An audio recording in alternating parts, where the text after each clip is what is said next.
All right, recording is in progress. So today we'll be going over chapter 28, soft tissue injuries. Soft tissue injuries. Um, it's a little bit longer than what we have been lately, but that's okay. We're gonna push through it and learn together.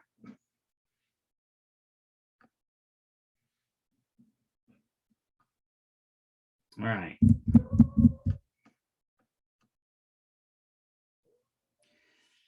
All right. So the skin is the body's first line of defense against external forces. Okay. Uh, Although the skin is relatively tough, it is still susceptible to injuries from bruises or abrasions to lacerations, amputations, or burns. All right. Soft tissue injury may result in exposure of deep structures, such as blood vessels, nerves, and bones, and applying dressing and bandages to. So we'll have to apply dressings and bandages to control the bleeding, prevent further contamination, and protect from further damage. So get it covered up. Stop the bleeding, get it covered up.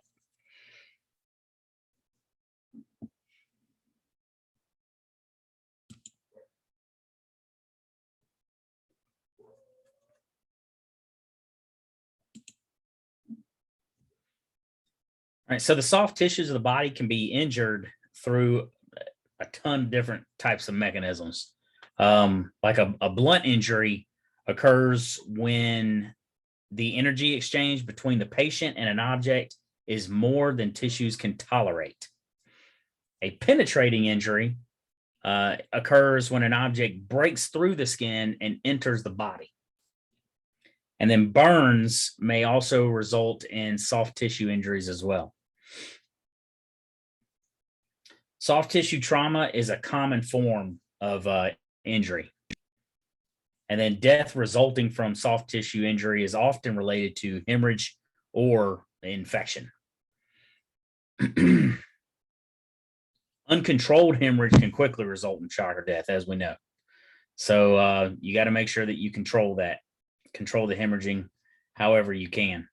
When the skin barrier is breached, also invading pathogens can cause local or systemic infection. And infection can be life-threatening or limb-threatening even. So preventing soft tissue injuries is going to involve some simple protective actions, right? The use of gloves when working with abrasive materials, workplace safety measures, and then you got to teach children to avoid or request for help when using sharp objects to prevent them. Of course, they don't always listen, and then they end up getting cut, scraped, burned, falling, everything else. Mine sure as heck don't listen. Texts after his mama. So anatomy and physiology review. The skin structure and function.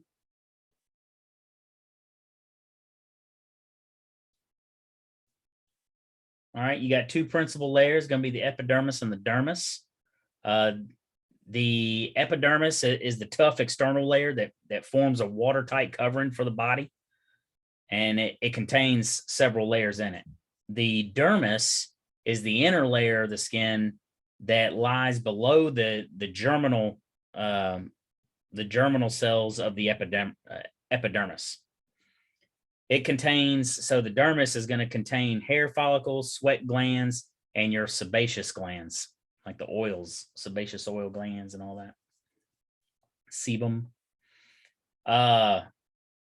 Blood vessels in the dermis provide the skin with nutrients and oxygen. That's how they get their color.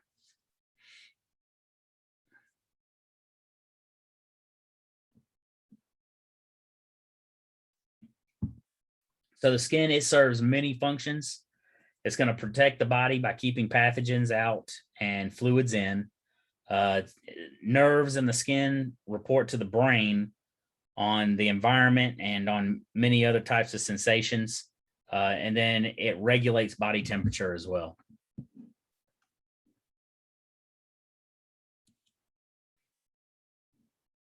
And there's an awesome picture. That picture looks like it came from the 80s. Look how pixelated that is. That's terrible. Pushing on then. Probably a better picture in your book. So, anatomy and physiology and review. Skin tension lines. The skin's arranged over the body, or is arranged over the body structures in a manner that provides tension. This tautness varies by body region, but occurs in patterns known as tension lines.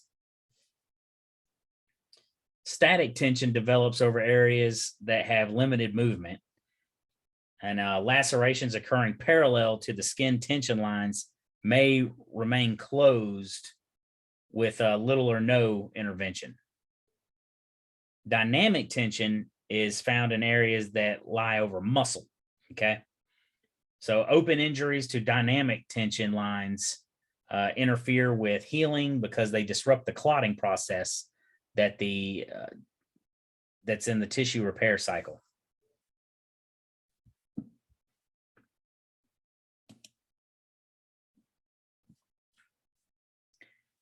So soft tissues are often injured because they're exposed to the environment. So there are types, the types of soft tissue injuries could be like your closed injury, open injury, and burns. Closed injuries are going to be characterized by a history of blunt trauma, pain at the site of the injury, swelling beneath the skin, and discoloration. A contusion or bruise is an injury that causes bleeding beneath the skin, but does not break the skin. So this can result from blunt force striking the body.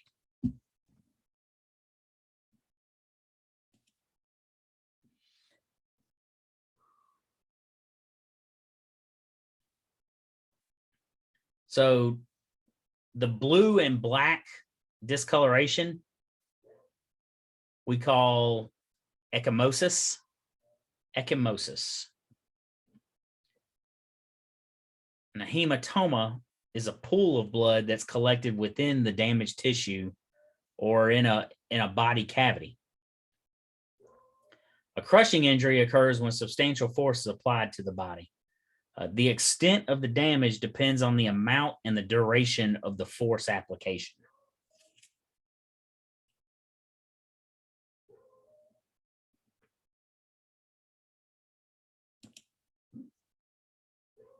My dog is going nuts for whatever reason, and nobody's answering him.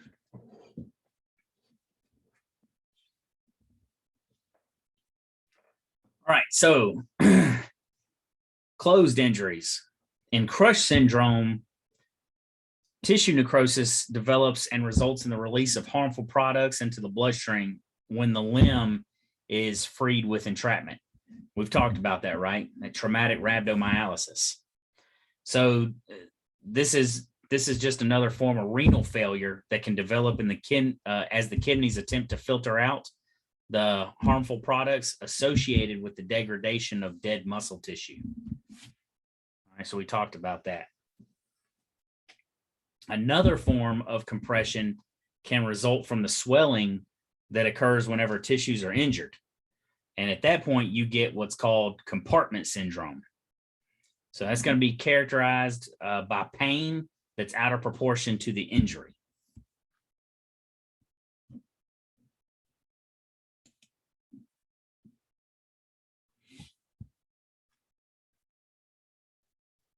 So open injuries can produce extensive bleeding, also contamination, the presence of infections or infectious organisms or foreign bodies. You got to be prepared to manage several types of soft tissue wounds, including abrasions, lacerations, avulsions, amputations, penetrating wounds, bite wounds, and blast injuries at times. Abrasion is going to be caused by friction when a body part scrapes across a rough or hard surface. Typically, it doesn't penetrate completely through the dermis, but blood may still ooze out of the injury, the capillaries in the dermis.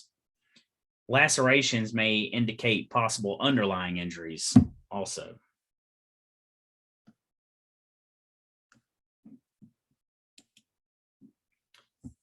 So laceration.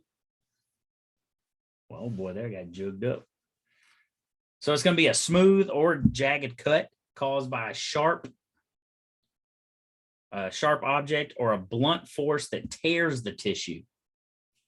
The depth of the injury can vary, extending through the skin and the subcutaneous tissue, even into the underlying muscles and adjacent nerves and blood cells, or blood vessels, sorry.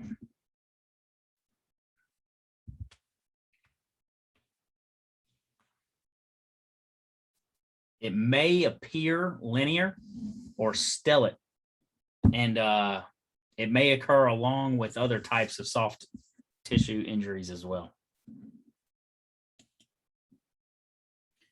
All right, so avulsions. An injury that separates the various layers of soft tissue so that they become either completely detached or hanging as a flap. That's going to be an avulsion. So a completely avulsed body part is considered an amputation. If it's completely avulsed, that's considered an amputation.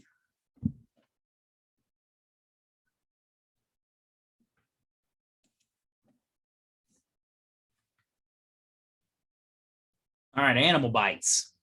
So you got to consider all animal bites as contaminated and potentially infected wounds that may require antibiotics, tetanus, prophylaxis, and suturing as well. So this goes from spider, snake, dog, you name it.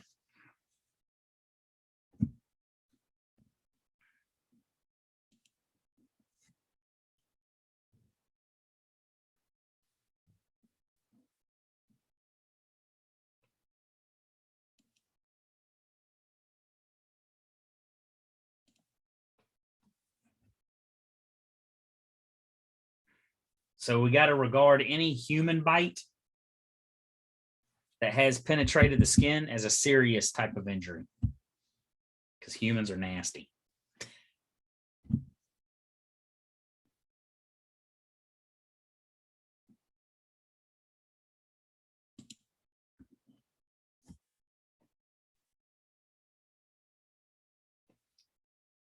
So a penetrating wound, as you know, is an injury that results from a sharp or a pointed object.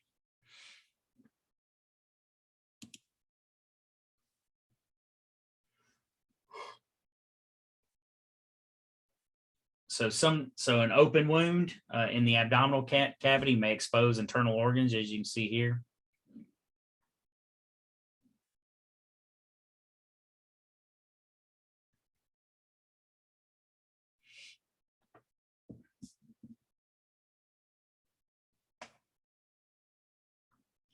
And then an open neck injury, as you can see here, can be life-threatening as well.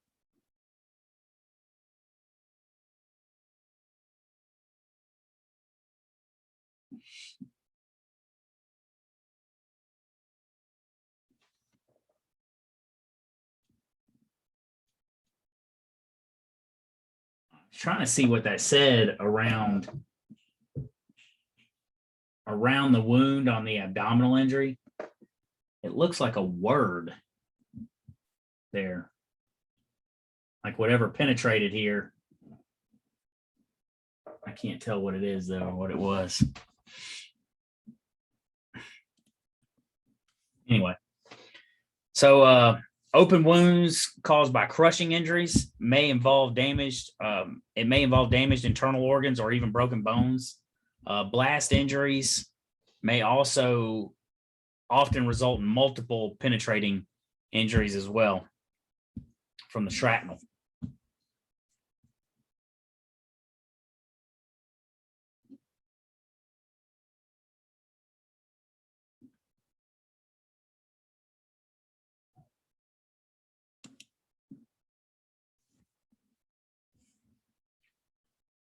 So infection, any break in the skin surface can result in infection. Okay. Larger openings and deeper penetrations result in higher level risk for the development of an infection. You have things like Staphylococcus and Streptococcus bacteria that account for the most bacterial skin infections. Visible clues of skin infection are going to include erythema, pus, warmth, edema, and local discomfort.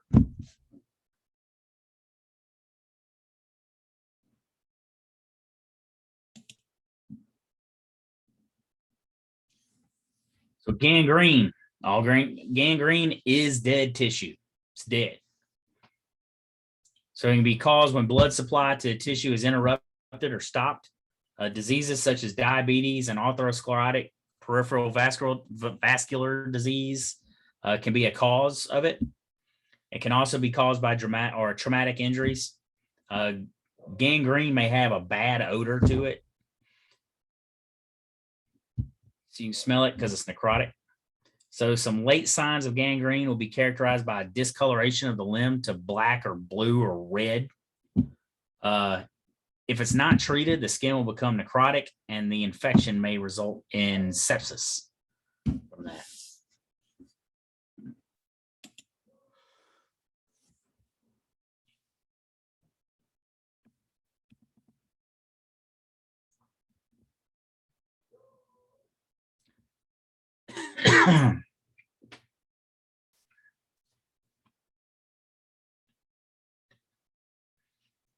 All right, so tetanus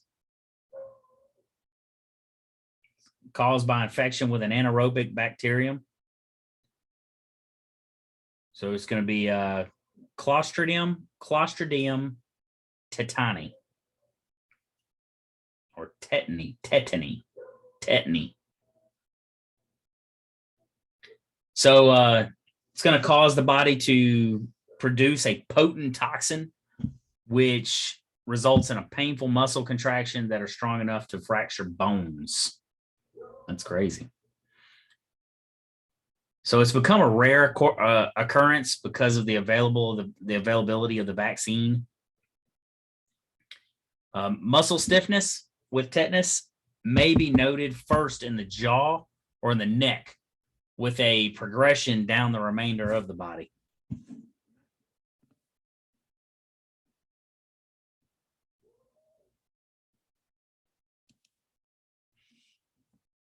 Necrotizing fasciitis.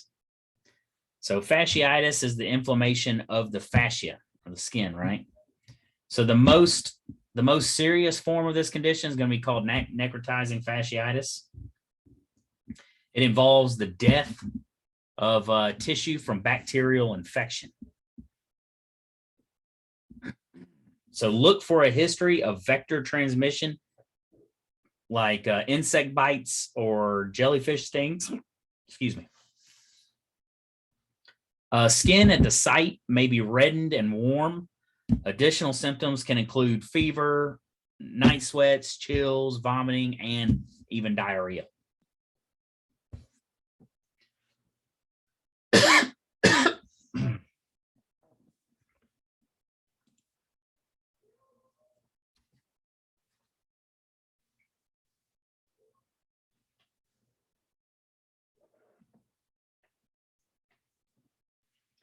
So we know the assessment of closed and open injuries. Nothing new there. Nothing new there. You may want to provide oxygen if you need to. Sample and OPQRST. So when we're doing our sample for medications, if they happen to be taking any anticoagulants, such as warfarin, they're going to need to be a higher priority.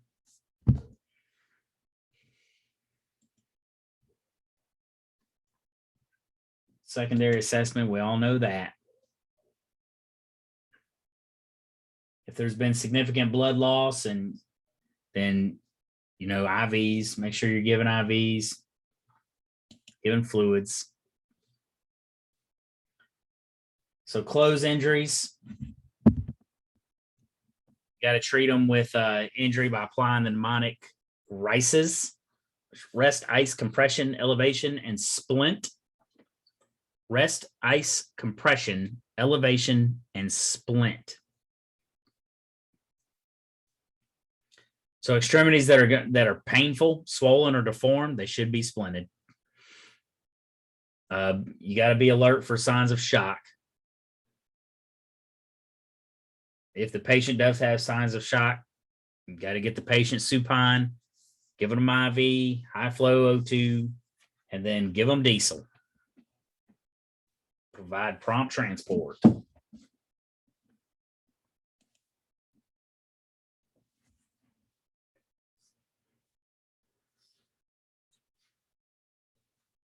Open injuries,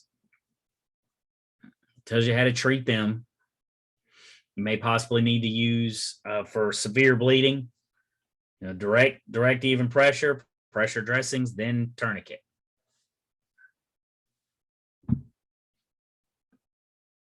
So all open wounds are assumed to be contaminated and present a risk of infection. All open wounds.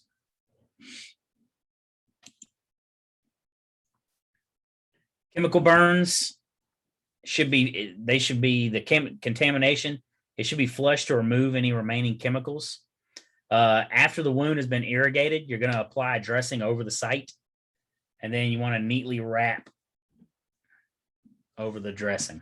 Wrap a bandage over it.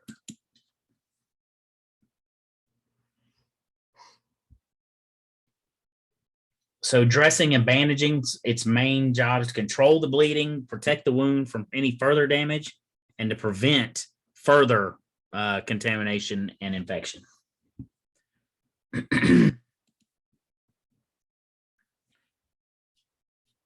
So your conventional dressings, you can see there your 4x4s and your 4x8s.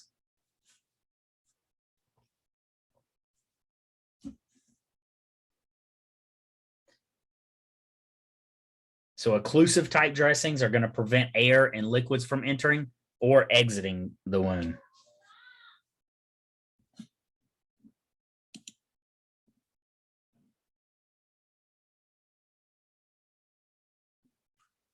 So there's some bandages there.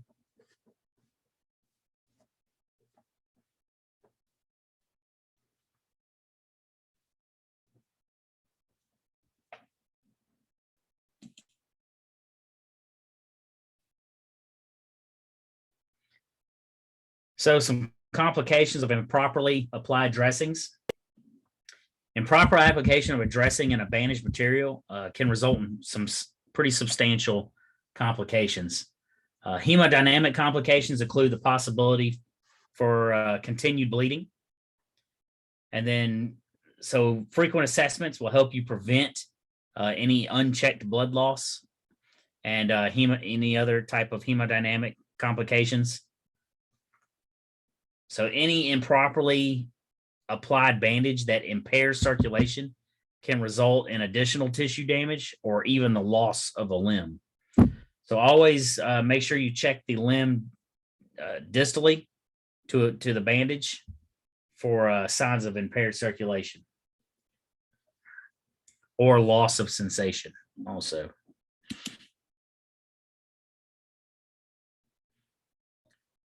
So avulsions, if it's possible, you want to try to replace the avulse flap in its original position. If the avulsion's complete, then you want to wrap the separated tissue in a sterile gauze and take it in with you to the ED. In the event of an amputation, it can involve large areas of muscle mass. You want to treat the patient also. You may need to apply a tourniquet. You will need to apply a tourniquet and treat the patient for hypovolemic shock. So make sure that you provide the correct pre-hospital care of the amputated part. It's going to be, vital if it's successful in a reattachment. And partial amputations, you want to immobilize the part with a bulky compression dressing and a splint to prevent any type of further injuries.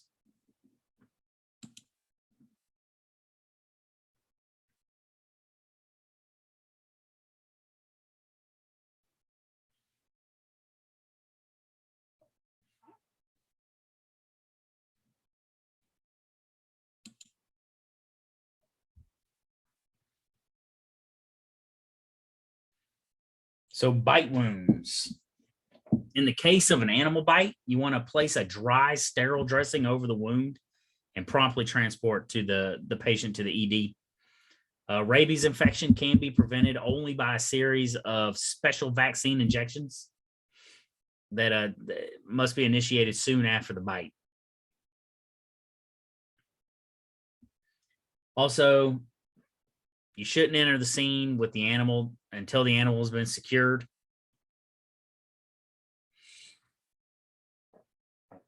So some of the treatments for bites are going to be control the bleeding, apply a dry sterile dressing.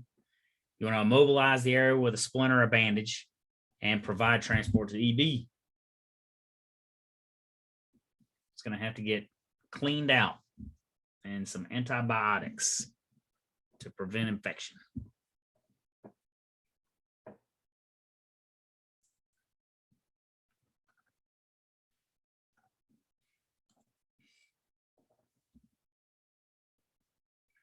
So penetrating wounds. You want to assess patients carefully to identify all of the wounds. Entrance wounds and exit wounds they're pretty difficult to distinguish in the pre-hospital setting. Unless it's obvious.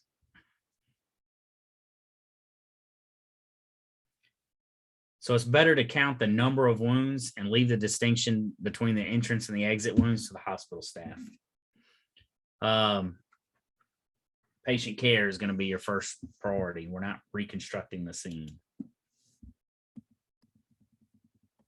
So GSWs, here's a few here.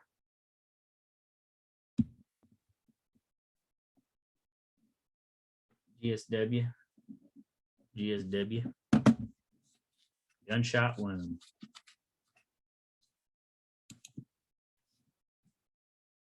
All right, abdominal wounds. If internal organs are protruding through an open wound, try not to touch or move the exposed exposed organs. You want to cover the wound with sterile gauze, compressed, moistened, and the compresses. So it's going to be with moist with sterile saline solution. Man, I'm tongue tied today. You want to secure it in place and with an occlusive dressing as well.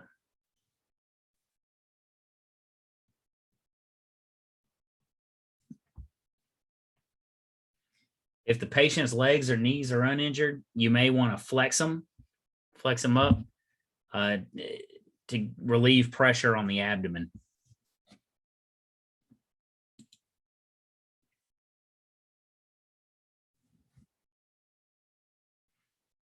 So impaled objects. So if the object's very long, you want to cut off the exposed portion. First, securing it to minimize the motion. And then do not try to shorten an impaled object unless it's extremely cumbersome, okay? So after the object's secured and the bleeding is under control, you're going to provide prompt transport after that. Open neck wounds. So to control the bleeding and prevent a possibility of an air embolism, you're going to cover the wound with an occlusive dressing, And then you want to apply manual pressure, but don't compress both carotid arteries at the same time. That wouldn't be good, right? Compressing them both cause issues. All right, so burns.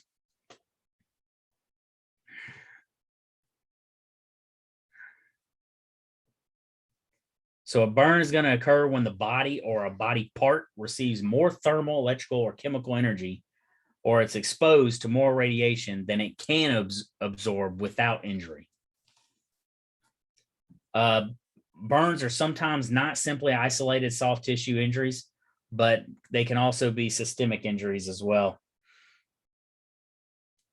Damaged cells is going to release vasoactive substances, and it's going to create an inflammatory response and increasing capillary permeability as well. So massive edema is the result of fluid shifting from the intravascular space into the extravascular space.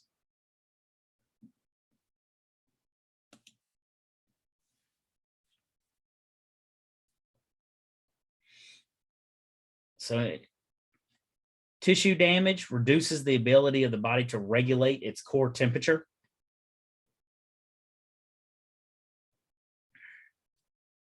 And hypovolemia causes a decrease in cardiac output, resulting in hypotension.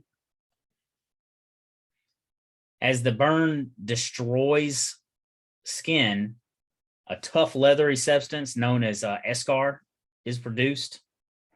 A circumferential eschar around the extremity can cause circulatory compromise and may require an escharotomy. Escharotomy. To say it 3 times to get it right.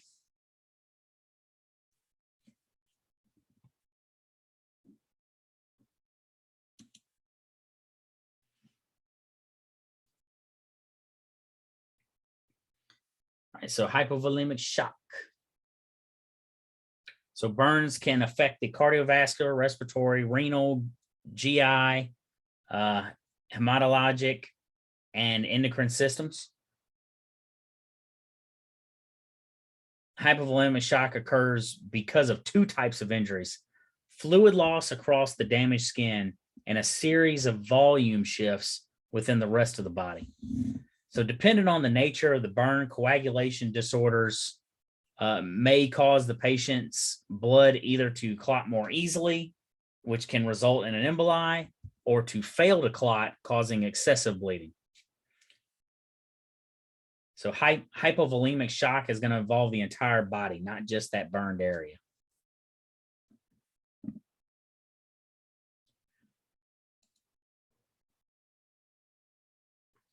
So some complications of burns: there are high risk of infection, hypothermia, hypovolemia, and shock. For hypothermia, it's because your skin loses its ability to thermoregulate.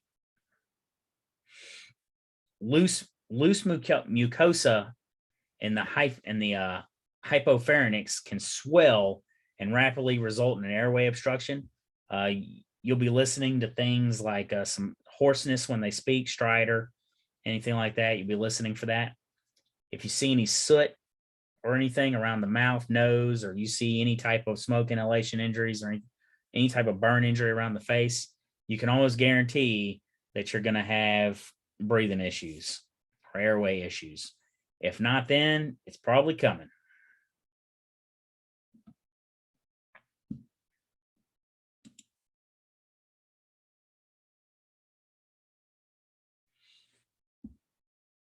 So burn zones.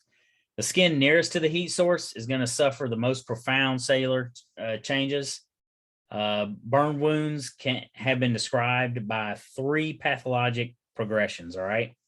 You got the zone of coagulation, the central area of the skin that suffers the most damage. You got the zone of stasis, the peripheral area of the skin surrounding the zone of coagulation.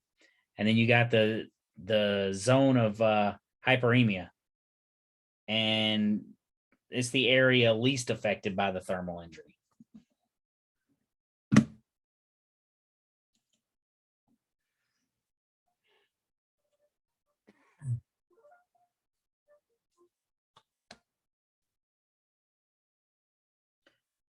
So as you know, the greater the heat injury, the deeper the wound is going to be.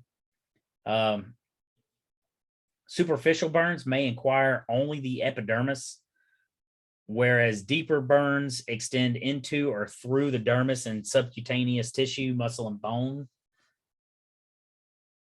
You got the severity of burns is going to be classified according to its depth. You got superficial burns, which are first degree burns, or what they're called, what they used to be called first degree burns, but now we just call them superficial burns. It involves only the top layer of skin, the epidermis. You have partial thickness burn, which would be the equivalent of like your second degree burn. It involves the epidermis and some portions of the dermis. And then you got full thickness burns. Okay. That extends through all skin layers and may involve subcutaneous layers, muscle, bone, and some internal organs as well. So additional categories of burns do exist, such as a fourth, a fifth, and sixth degree burn for describing deeper destruction. It's impossible to accurately estimate the depth of a particular burn, especially out in the field.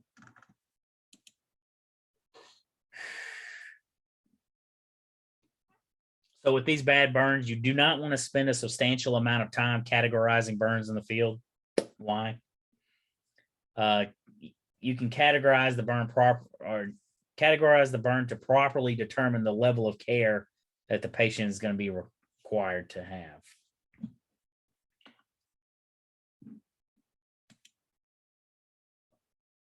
So some different types of burns here. 1, 2, and 3.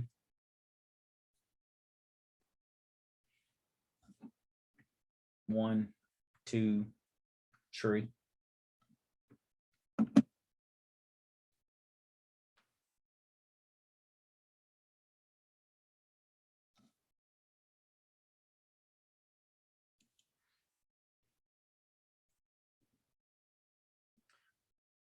So there,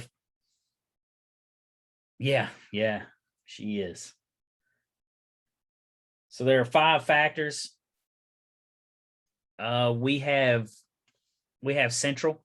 It's up near Jackson, but you also have, it's not in, you have Central there, but you also have, where is it? Where's our nearest burn center? USA. Yeah. USA there. Central. I'm talking about Central up in Jackson. You know what I'm talking about? They have a whole burn wing. It's actually pretty nice. Now the rest of the hospital, not so much. The rest of the hospital is kind of hinky, but Central's got a pretty good burn unit up there in Jackson. But USA, you can send them there. I guess it's in Brandon.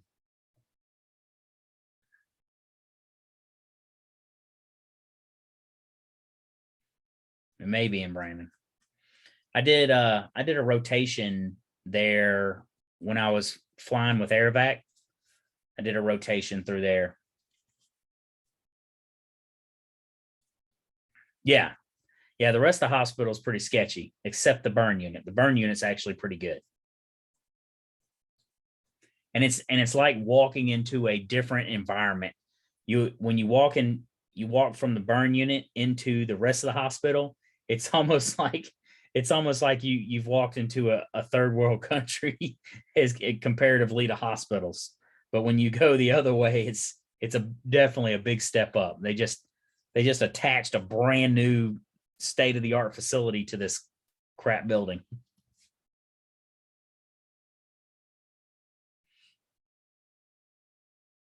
Yeah. Yeah.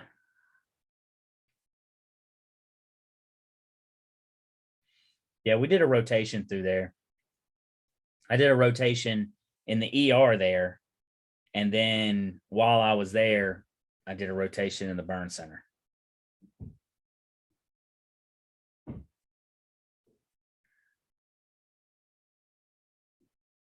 The ER in there was crazy.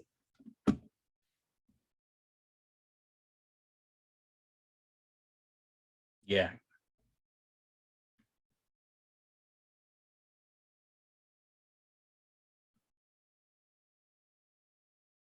No, the best one I've ever seen is in San Antonio, the Intrepid. It's where the military sends burn patients as well. They have a really nice burn wing there at SAMC.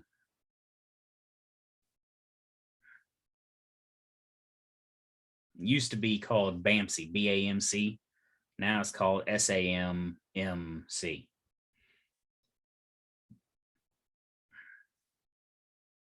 It's a level 1 trauma center there in San Antonio. I did my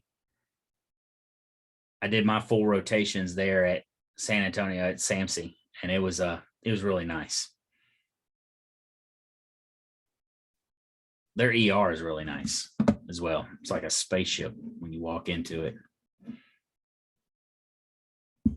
Which that's the way I felt compared to, go other places that I've been.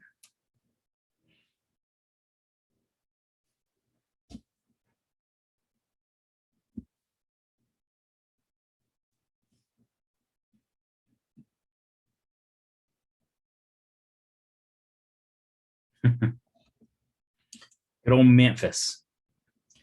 All right, so the burn extent, rules of 9. So it's the fastest, most universal mechanism of calculating the TBSA burned.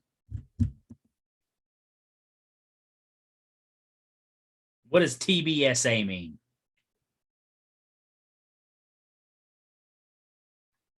Does anybody know that? TBSA?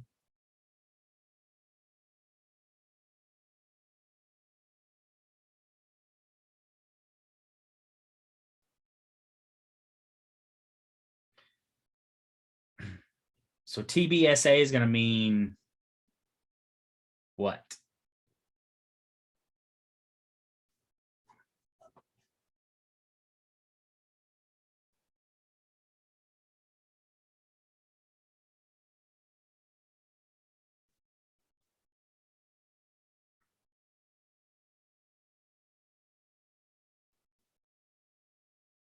That might be a good one to look up. If anybody comes up with it. No, it's not a TV station. Yes. Total body surface area.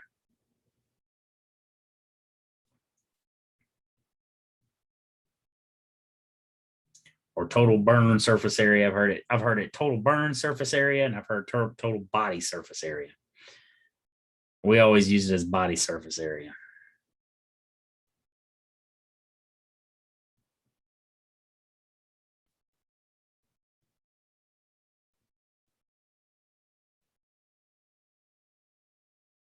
Total body, because the total body surface area is what you're adding to. All right, so it's going to be based on dividing the body into 11 sections, each representing approximately 9% of the TBSA. All right, so next is going to be the rule of palms. So it uses the size of the patient's palm, including the fingers. So including the fingers, to represent approximately 1% of the patient's TBSA. Okay. So it's pretty helpful when the burn covers less than 10% of the TBSA or is irregularly shaped.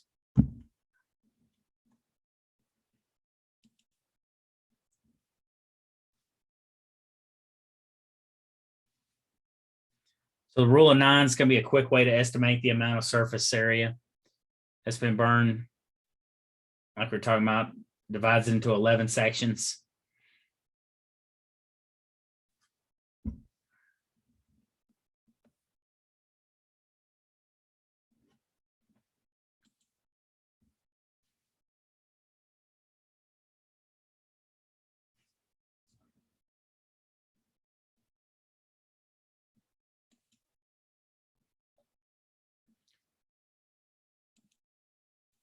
So there's your scene size up stuff there.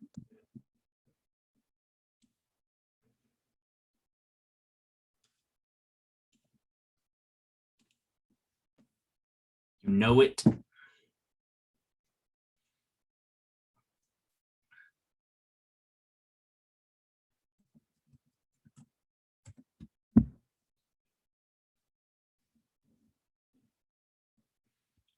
Before we get too far into this, let's take a 10-minute break. Feels weird.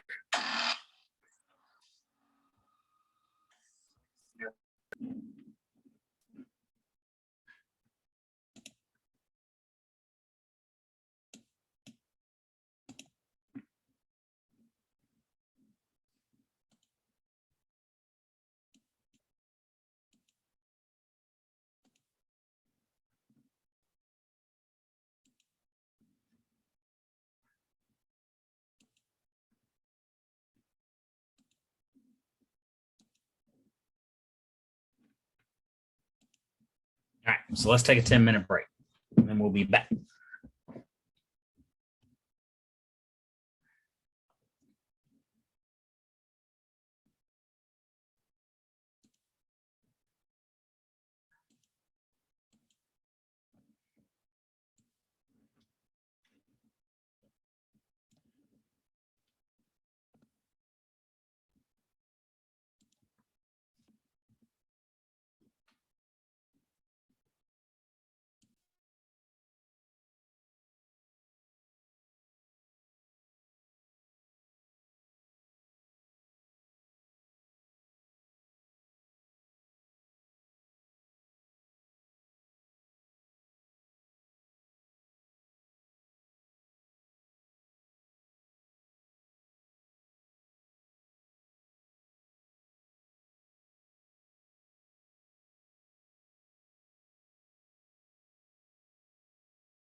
I wasn't talking. I wasn't talking. I was just lip reading. All right. So some things you're going to be looking for is like your signs of airway involvement, mainly with this. So hoarseness, cough, any type of cough, stridor, singed nasal hair or facial hair around there, carbon in the sputum or soot in the sputum or soot around the nose or soot around the mouth. And then if the burn happened inside of an enclosed space, you may be pretty suspicious to you as far as airway compromise coming soon.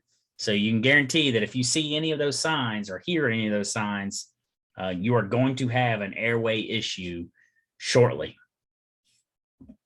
So get ready.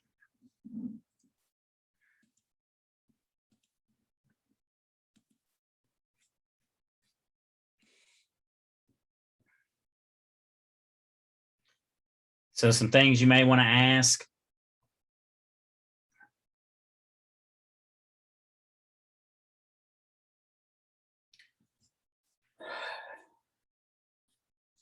Yeah. I mean, if they're not conscious, there's nothing you can do then. Give it some time though. But high flow O2, anything like that may help. O2 does what to your blood vessels? What does O2 do?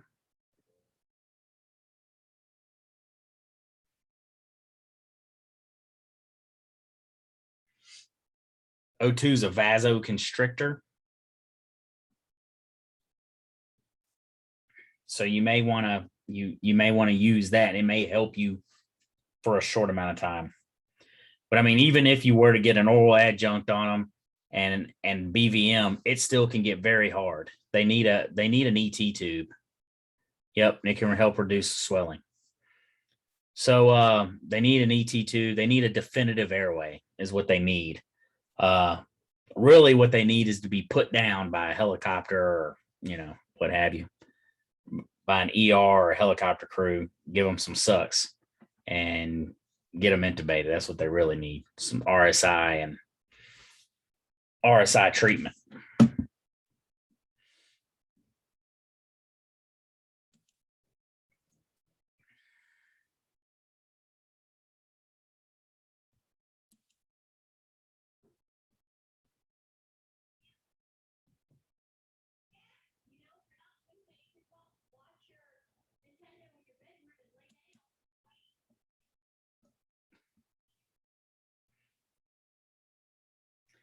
All right. So some reassessment stuff. It's all the stuff that we've seen before, right?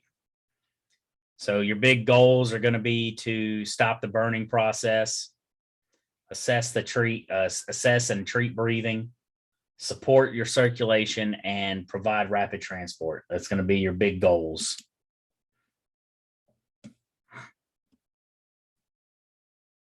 No, it's my son's using the restroom and he'll sit in that restroom for a long time. But what he does is he'll bring his little video game in there, and then he just sits on the throne and plays his video game or watches YouTube videos on it.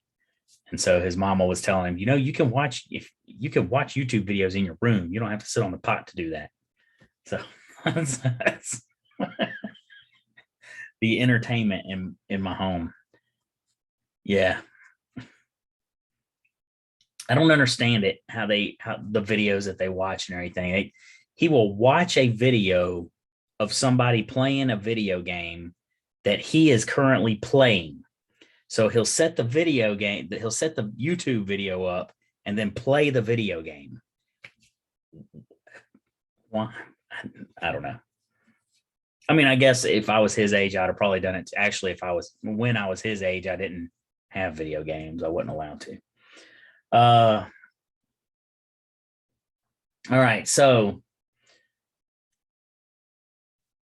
you may want to look at any type of lengthy transport times, call med control and order IV meds order the administration of IV fluids. So here's the thing for long terms or long times in there. Has anybody ever heard of uh has anybody ever heard of the Brooks formula or the Parkland formula or the Brooks Parkland, the modified Brooks Parkland formula? Somebody look that up and then put in the chat what the formula is.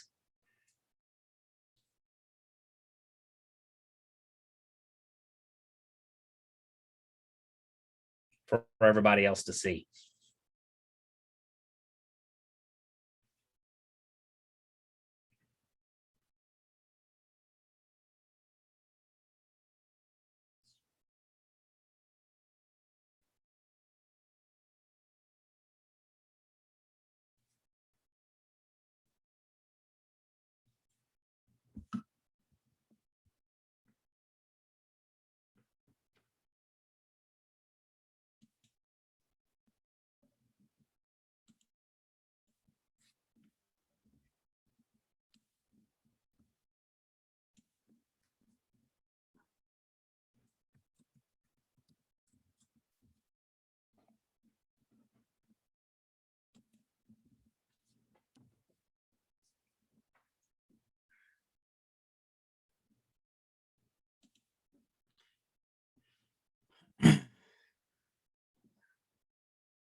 Somebody looking it up?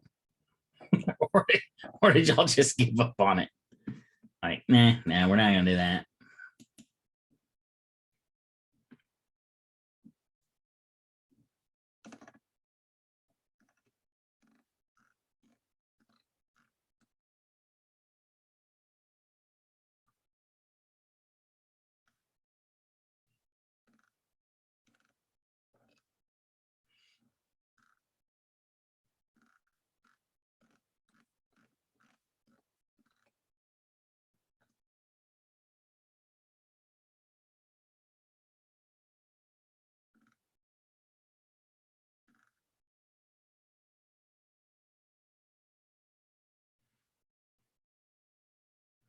And what are the time rates that's given? Do you have that by any chance?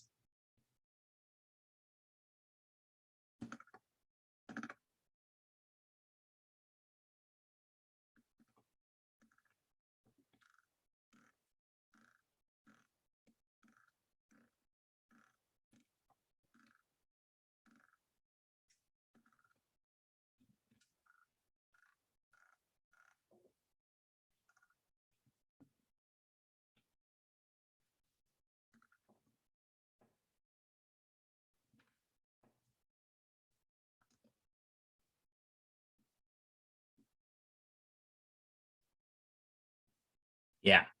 So the first half of the volume is going to be over the first 8 hours, and then the second half is the following 16 hours of a 24-hour stint, is how it works. So in adults, it's going to be 2 to 4 mils per kg body weight times, for the Parkland formula, times the percentage of burns. All right, for children, it's going to be 3 to 4 mils per kg body weight times, 3 to 4 mils of lactated ringer or whatever you're using, times the kg body weight times the percentage of burns. Difference between adults 2 to 4, and then children 3 to 4. So you're going to give the first 8 hours, the first volume over 8 hours, and then the second half over 16 hours. You see that you got to give some pretty good amount of fluids. in there pretty quick.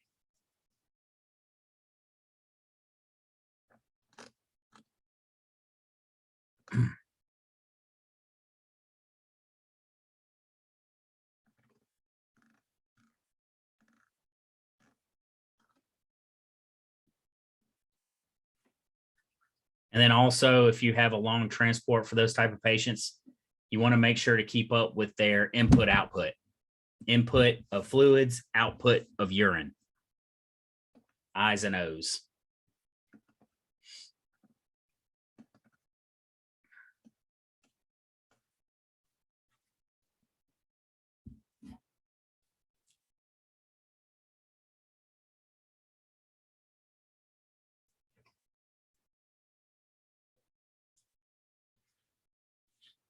So depending on what you're using, if you're using like the Evans formula, or if you're using the 48-hour schedule, you're using the Evans formula or the Brook or the Parkland. The way it works is you do about 70 kegs. So 70 kegs, for example, 70 kegs for 40% TBSA burn, a total fluid in 48 hours, you're going to be given 12,400 cc's to 13,200 cc's, depending on what formula you're using. So as you can see, a lot.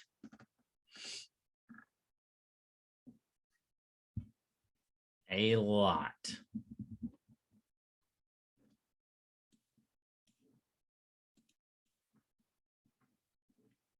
Good stuff.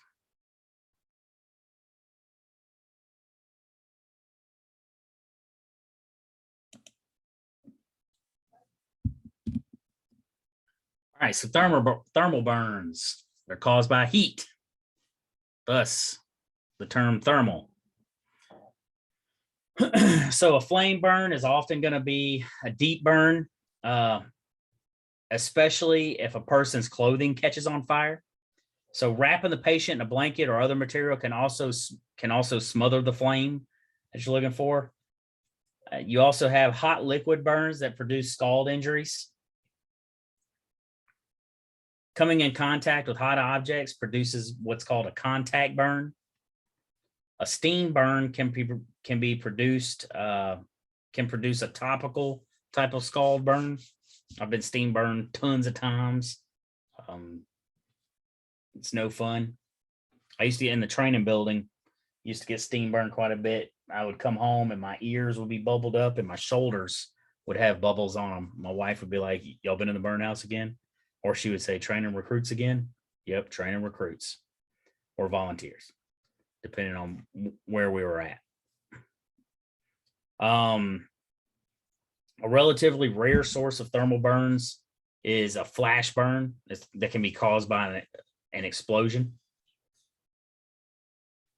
So lightning strikes can also cause flash burns as well, as you can see.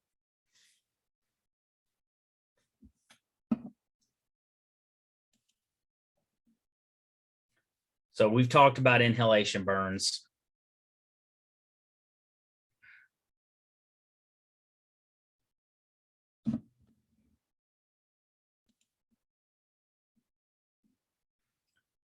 So carbon monoxide intoxication, which can cause permanent damage to the organs, including the brain, and it may occur if a patient isn't rescued and treated promptly. So it should be considered whenever a group of people in the same place all report a headache or a nausea. You got to be suspicious of pulsometer readings when you're dealing with a patient who's suspected to have carbon monoxide poisoning, because it may read 100%, right? The hemoglobin's being bombarded. The red blood cells are bombarding or being bombarded dead. So some signs and symptoms of other things like cyanide poisoning. So it's going to involve the central nervous system, respiratory, and cardiovascular. So you're looking for things like faintness, anxiety, some abnormal vital signs, headaches, seizures, paralysis, and even a coma. So in your burn patients or your patients that inhaled a lot of smoke inhalation patients, that's some things you'd be looking for.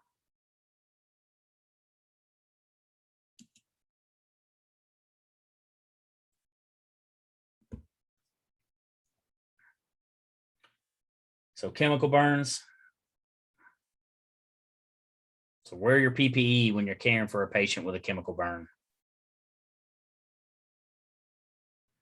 So also in the case of chemical burns or exposure, you may want to consider mobilization of a hazmat team.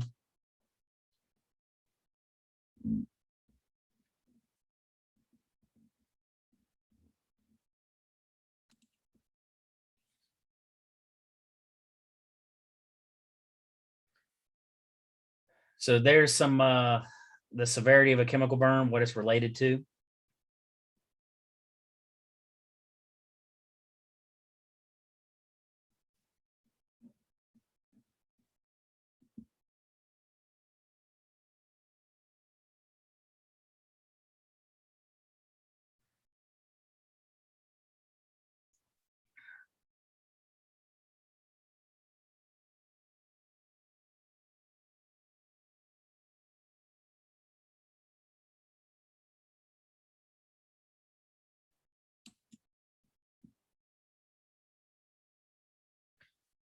So to stop the burning process, you gotta remove any chemical from the patient, right? So always brush off dry chemicals, always brush it off the skin and clothing before you flush the patient with water. Okay. After brushing off the chemical, begin to flush the burned area with large amounts of water, copious amounts of water. So more damage may be caused by chemical reaction of the antidote or neutralizing agent with the contaminant. You want to prevent that as much as possible using the handy dandy shower.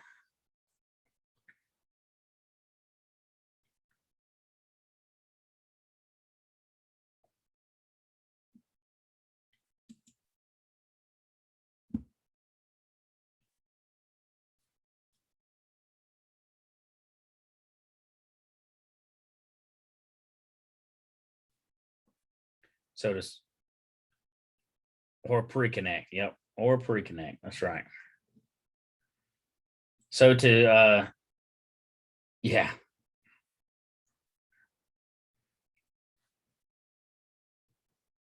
So to stop the burning process, remove the chemical from the patient, like we said, brush the patient off before you do anything. So some other management techniques here. You see the dry line, you're going to flush with copious amount of garden hose or shower or pre-connect. You can use that. Sodium metals, you're going to cover this type of burn with oil. Hydrofluoric acid, you're going to calcium gluconate gel is the preferred treatment for that. Gasoline or diesel fuel, most hydrocarbons are going to be effectively removed with soap solution. Hot tar, you're going to immerse the affected area in cold water.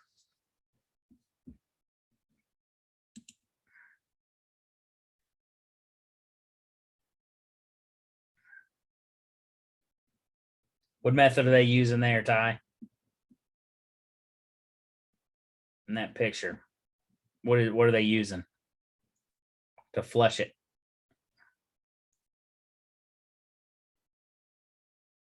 That's right, using a drop set. You use a 60 drop or a 10 drop?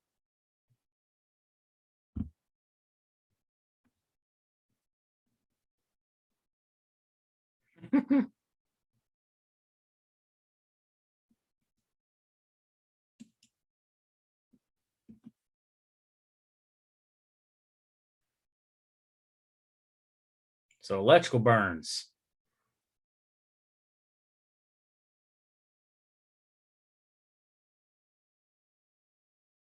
Yeah.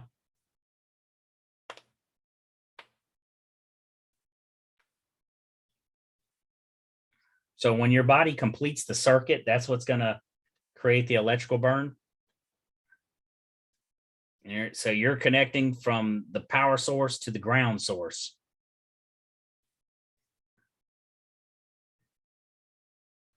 So you're going to have two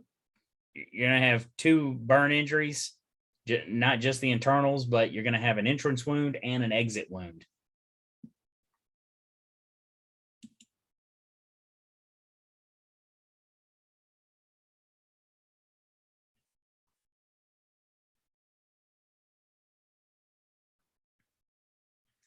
Yep, they can be nasty. It's also a wide area too.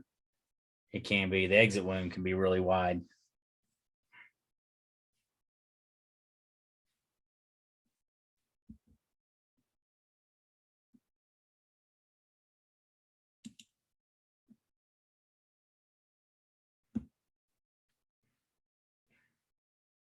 So any type of electrical burn or electrocution or anything like that, first thing you want to make sure is that the power's off.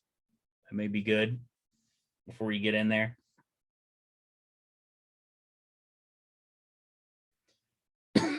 If you can, you may try to determine. Oh, excuse me. Try to determine the voltage and the type of current, if it's at all possible. If you can find out if it was brief or if it was sustained contact.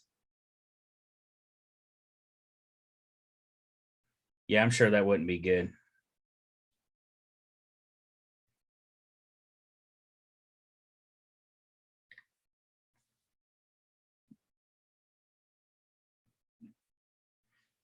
Make sure you always assess that heart rate for any type of arrhythmias. All right, so radiation burn. So determine whether ongoing exposure still exists. The three most common types of ionizing radiation is going to be your alpha, beta, and gamma. Some of the basic exposure pathways are going to be inhalation, ingestion, and direct exposure.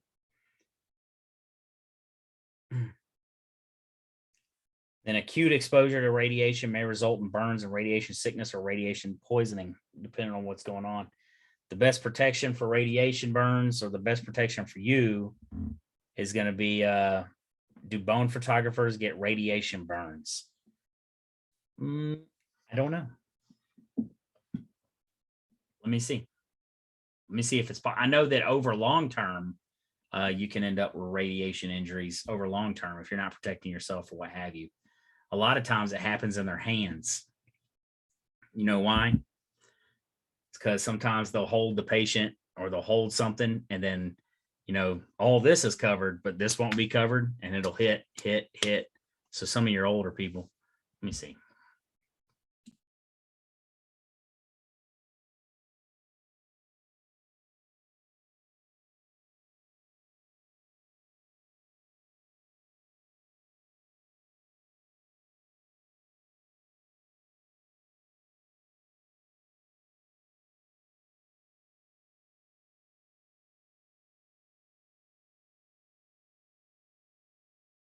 Air for like an hour and a half and constant radiation, yes. Okay. Or if you raise the dose so high, there was a little boy. I don't know if you know about this story. There was a little boy, I want to say it was in California, and he went in for a head scan, and the CT tech was not watching what she did, and she set it up. She picked a protocol, and it was the wrong protocol, and gave the little boy like horrible amount of radiation than what he was supposed to. And he went home and his skin started peeling off and blistered. And she shot him like 65 times at a massive amount of radiation in the same spot. He lost all of his hair and everything like that. Then they sued the hospital, and then this happened maybe about within the last 5 years, because then they sent somebody out to every hospital, and they had to put some kind of calibration on the machines and some kind of tracker. So now it's tracked nationally, how much radiation we give to each patient per scan. Oakley dokley. Are you sure that's not one of those stories like No, you could look it up. You could Google it. Because I mean, we have horror stories too. No, you could Google it. Okay. It's possible if you don't know what you're doing. Yeah. Okay. That's all I wanted. Okay. All right. Thanks. And horrible amounts of radiation is an actual measurement of radiation, apparently. Google it.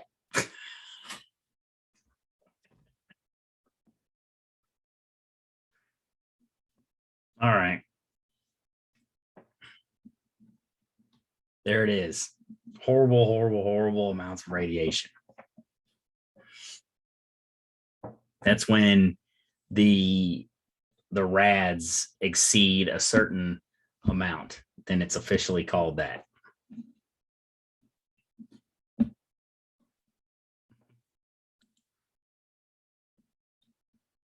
All right.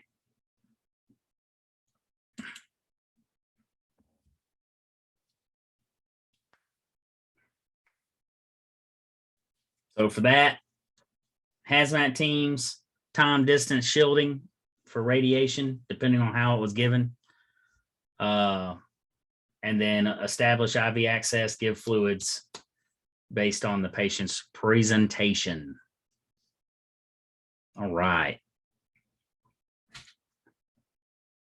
As a 2-year-old boy who was subjected to 151 CT scans while in the machine for 65 minutes. 151 CT scans. He was in the machine for 65 minutes. Would she go to lunch? A CT scan for a 2-year-old head normally takes maybe about 30 seconds. So he had radiation burns on his face and his head. It was in Mad River Community Hospital in Northern California. California.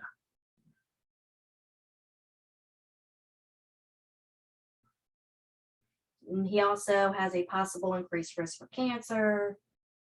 You don't say? Damage to his gastrointestinal or hematological systems. Even He suffered chromosome damage after analyzing his blood. Let's see. Skin inflammation, sunburn on the boy's face. Blah, blah, blah, blah, blah. And then the guy was fired. guy was fired. And lost his license. Well, we know he didn't work locally.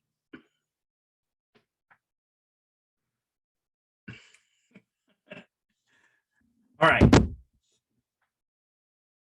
And that was that.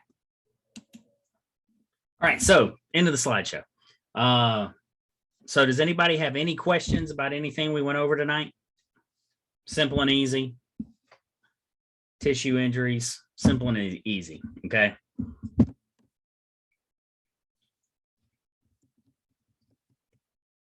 No questions?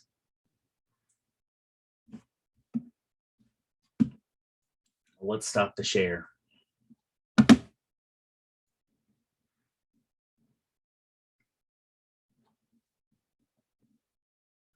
Let's stop that too.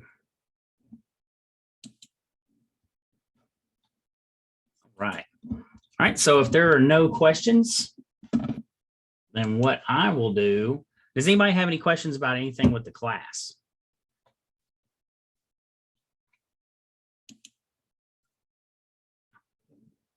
I'm gonna go ahead and stop recording.